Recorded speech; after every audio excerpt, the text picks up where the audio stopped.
It started with tears. Little Amara Johnson, just 7 years old, stood at the end of her street with her backpack hanging off one shoulder, her tiny face trembling. Every morning, she walked to school alone in a quiet town just outside Atlanta. But lately, something had changed.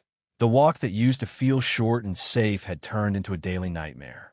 A group of older kids had started targeting her. They'd shout cruel things, words that burned into her heart. "Go back where you came from," one boy jeered. Another snatched her lunchbox and hurled it into a muddy puddle, laughing as she cried. Amara's mother, Danielle, had done everything she could think of. She called the school, emailed teachers, and even spoke to the principal in person. But all she got in return were dismissive smiles and excuses. Kids will be kids, they told her. But what those kids were doing wasn't harmless. It was hate. The following Monday morning, as Amara got ready for school, she couldn't hold it in anymore. Tears rolled down her cheeks as she clutched her mother's arm and whispered, "Mom, I don't want to go alone. Can someone walk me to school?" Danielle froze. She wanted to promise her daughter that everything would be fine, but she couldn't. The fear in Amara's eyes said it all. Danielle hugged her tight, wishing she could protect her little girl from the cruelty of the world. And then fate stepped in.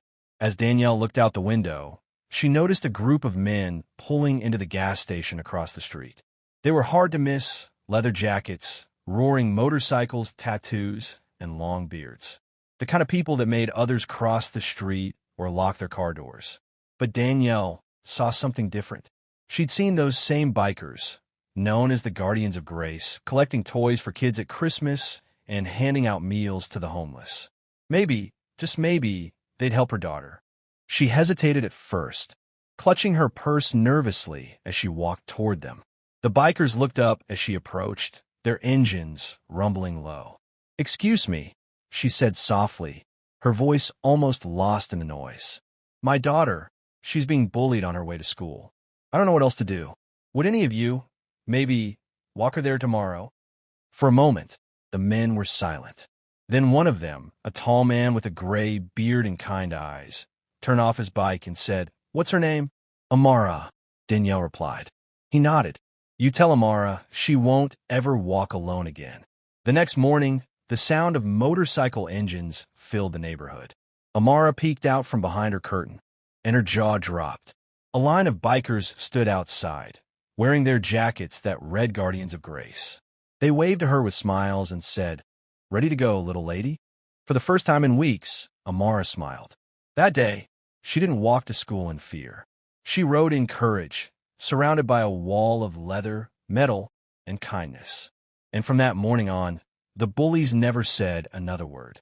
Later that evening, as the sun dipped low over the quiet neighborhood, Danielle stood by her front window, watching the same group of bikers laugh and chat at the gas station across the street. Their motorcycles gleamed under the fading light, the sound of their engines echoing through the cool air. Her heart pounded. She knew she had to do something, but walking up to a bunch of tattooed, leather-jacketed bikers wasn't exactly easy for a single mom with a frightened little girl. Still, she couldn't shake Amara's tearful words from that morning. "Mom, I don't want to go alone." Clutching her purse tightly, Danielle crossed the street. The closer she got, the louder the hum of conversation and the smell of engine oil became. One of the men, tall, broad-shouldered, with a weathered face and a long gray beard, noticed her nervous approach. He took off his sunglasses and smiled warmly. "Ma'am, you okay?" he asked gently. Danielle hesitated, then took a deep breath. "My daughter's scared to walk to school," she said, her voice trembling. "Some kids, they pick on her. I was wondering if maybe one of you could walk her to school tomorrow." For a moment, the group went silent. The men exchanged glances, a silent kind of communication only close friends could understand. Then the tall man stepped forward, his expression softening. "Name's Rex," he said, extending a hand. "And don't you worry, ma'am. We take care of our community." He turned to his crew and grinned. "Boys, looks like we got ourselves a mission." That simple sentence changed everything. The next morning, the neighborhood woke to the deep rumble of engines. Amara, still rubbing her sleepy eyes, peeked out the window and froze. There, Parked in front of her house were 10 motorcycles, each shining like armor in the morning sun. She blinked, unsure if she was dreaming. Her mom smiled. "Go see who's here for you, baby." Amara slowly opened the front door. The sound of the engines softened as the men turned them off. Every biker stood tall in his black leather jacket, but this time something was different. Each one had a pink ribbon pinned proudly to his chest. Rex stepped forward, crouching down so he was eye level with the little girl. His rough voice softened into kindness. "Hey, Amara," he said with a smile. "We're your friends. How about we walk you to school today?" Her eyes widened in disbelief. "All of you?" she whispered. Rex grinned. "Every single one of us." The bikers revved their engines once more, not in intimidation, but in celebration. Neighbors peeked out from behind curtains, watching the extraordinary sight. A group of tough-looking bikers forming a protective escort around a little girl with a pink backpack. And that morning, for the first time in weeks, Amara didn't walk in fear. She walked with pride, surrounded by 10 guardians who made sure the world knew. No one messes with kindness. Later that evening, as the sun dipped low and painted the quiet neighborhood in gold, Danielle stood by her front window, her heart heavy with worry. Across the street, the sound of roaring laughter and revving engines filled the air. A group of bikers, rough-looking, leather-clad, tattooed men, were parked at the gas station, chatting and shining their motorcycles. Their presence would have intimidated most people, but something about them caught Danielle's eye. They looked free, confident, unafraid. Everything she wished her daughter could feel again. That morning's image still haunted her. Little Amara, clutching her backpack with trembling hands, tears streaming down her cheeks. "Mom, I don't want to go alone." Those words echoed in Danielle's head like a broken record. She couldn't let her daughter live in fear. Not anymore. Taking a deep breath, Danielle grabbed her purse, locked the door, and crossed the street. The air smelled like gasoline and dust, and every step made her heart race faster.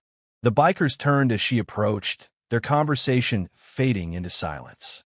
One of them, a tall man with a gray beard, heavy boots, and gentle eyes, noticed her hesitation.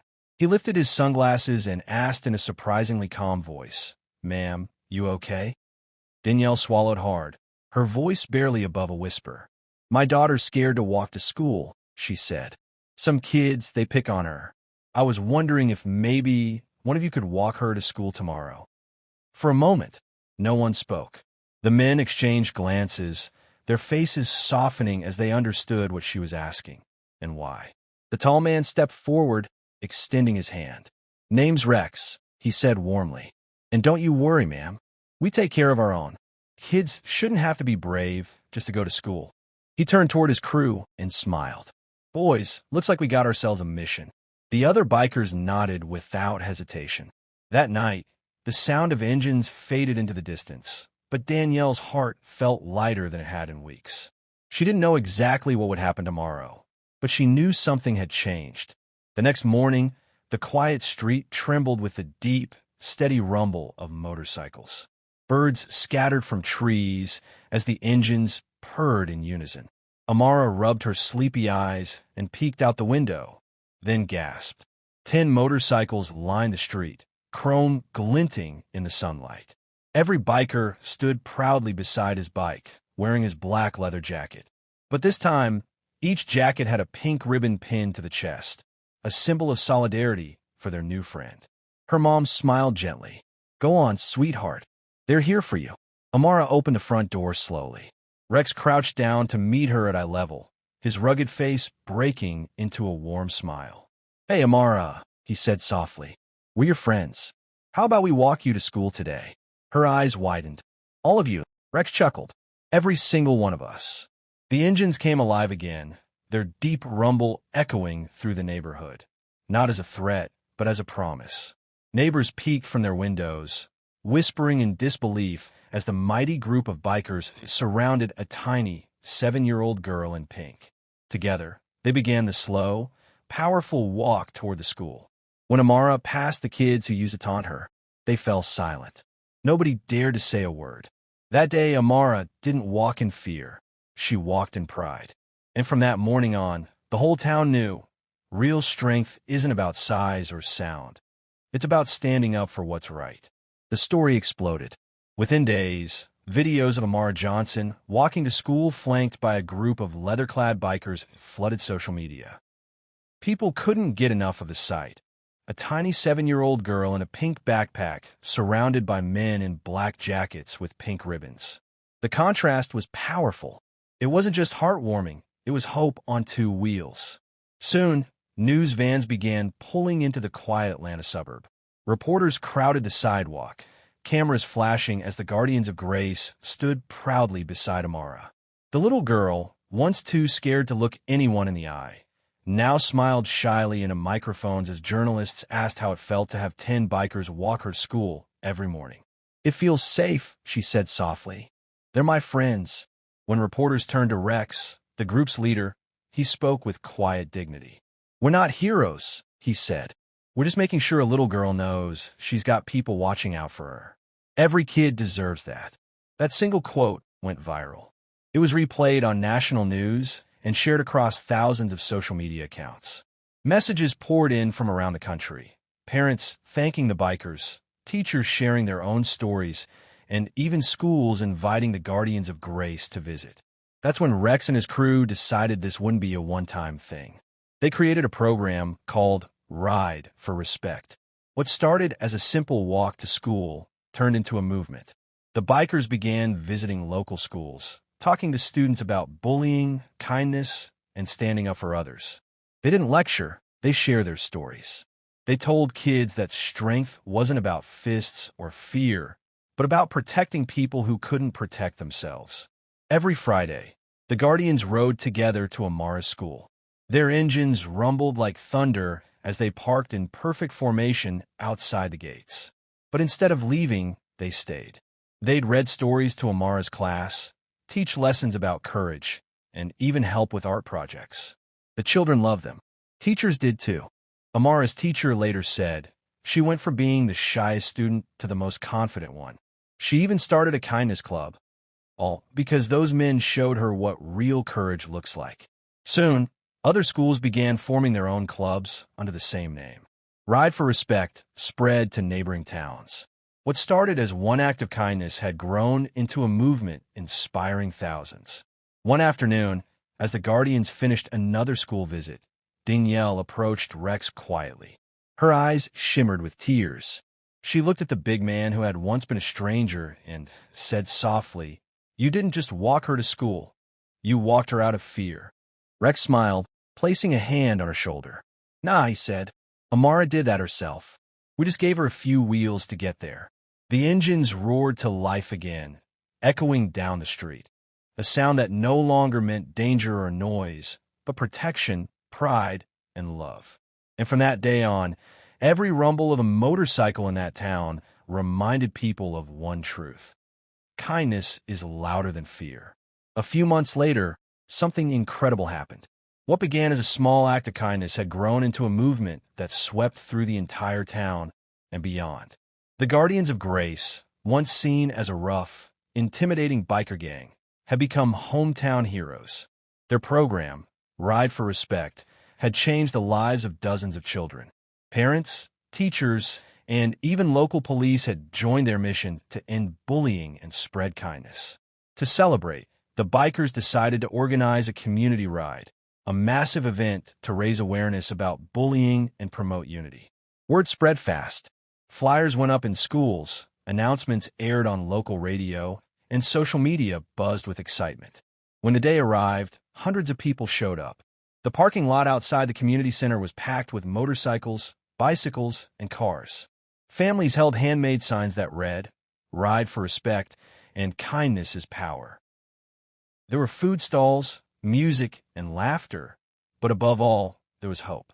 Even the same kids who had once teased little Amara Johnson showed up, now wearing shirts that read Guardians in training. They waved shyly when they saw her, and she waved back, smiling. As the sun shone brightly over the crowd, a small stage was set up near the front.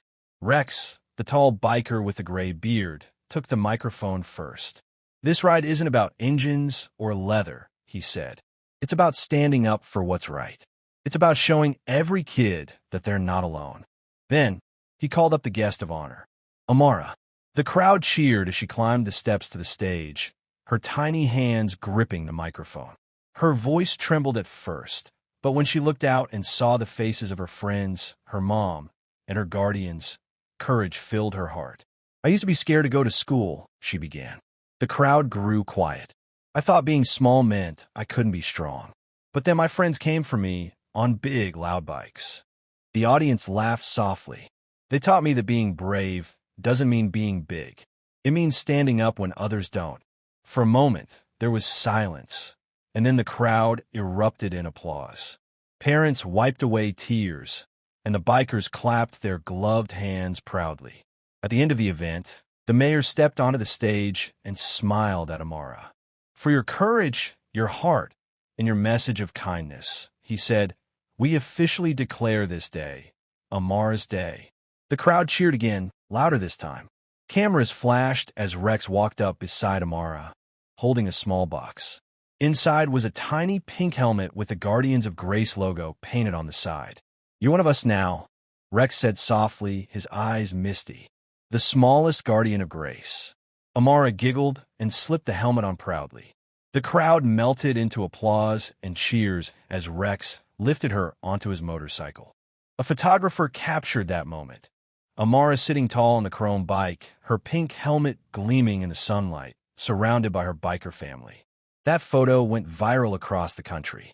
It appeared on magazine covers, morning shows, and social media feeds everywhere. To millions, it became more than just a picture. It was a symbol of hope.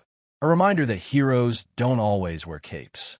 Sometimes, they wear leather jackets and ride loud motorcycles, all to protect one small, brave girl who just wanted to walk to school safely.